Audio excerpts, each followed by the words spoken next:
ഫ്ലിപ്കാർട്ടിൽ നിന്ന് വാങ്ങിച്ച ഒരു പ്രൊഡക്റ്റുമായിട്ടാണ്. ഇത് ചിക്കനൊക്കെ ഗ്രില്ല് ചെയ്യുന്ന ഒരു പ്രൊഡക്റ്റാണ്. ഫ്ലിപ്കാർട്ടിൽ ഇതിന് 800 രൂപയാണ്. നമുക്കിതൊന്ന് അൺബോക്സ് ചെയ്ത് നോക്കാം.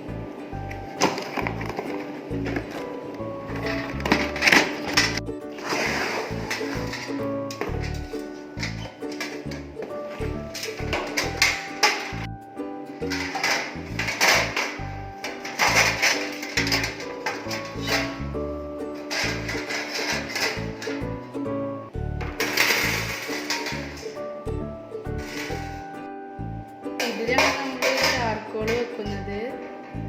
ഇനി ചിക്കൻ ഗ്രില്ല് ചെയ്യുന്നത് ഞാൻ കാണിച്ചു തരാം. ഇതിനു മുമ്പ് ഞാൻ ചിക്കൻ ഓവനിൽ ഗ്രില്ല് ചെയ്യുന്ന വീഡിയോ അപ്ലോഡ് ചെയ്തിട്ടുണ്ട്. അതിൻ്റെ ലിങ്ക് ഞാൻ ഡിസ്ക്രിപ്ഷൻ ബോക്സിൽ കൊടുക്കാം. ഇതിൽ ഞാൻ ചിക്കൻ മാരിനേറ്റ് ചെയ്യുന്നതൊന്നും കാണിക്കുന്നില്ല. ഡിസ്ക്രിപ്ഷനിൽ കൊടുത്ത ലിങ്കിലുണ്ട് അതിൻ്റെ ഫുള്ള് ഡീറ്റെയിൽസും.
നിങ്ങൾക്ക് എൻ്റെ വീഡിയോ ഇഷ്ടപ്പെട്ടാൽ ലൈക്ക് ചെയ്യുക, ഷെയർ ചെയ്യുക, സബ്സ്ക്രൈബ് ചെയ്യുക. ഞാൻ വേറെ വീഡിയോ ആയിട്ട് വരാം. Thank you for watching. By.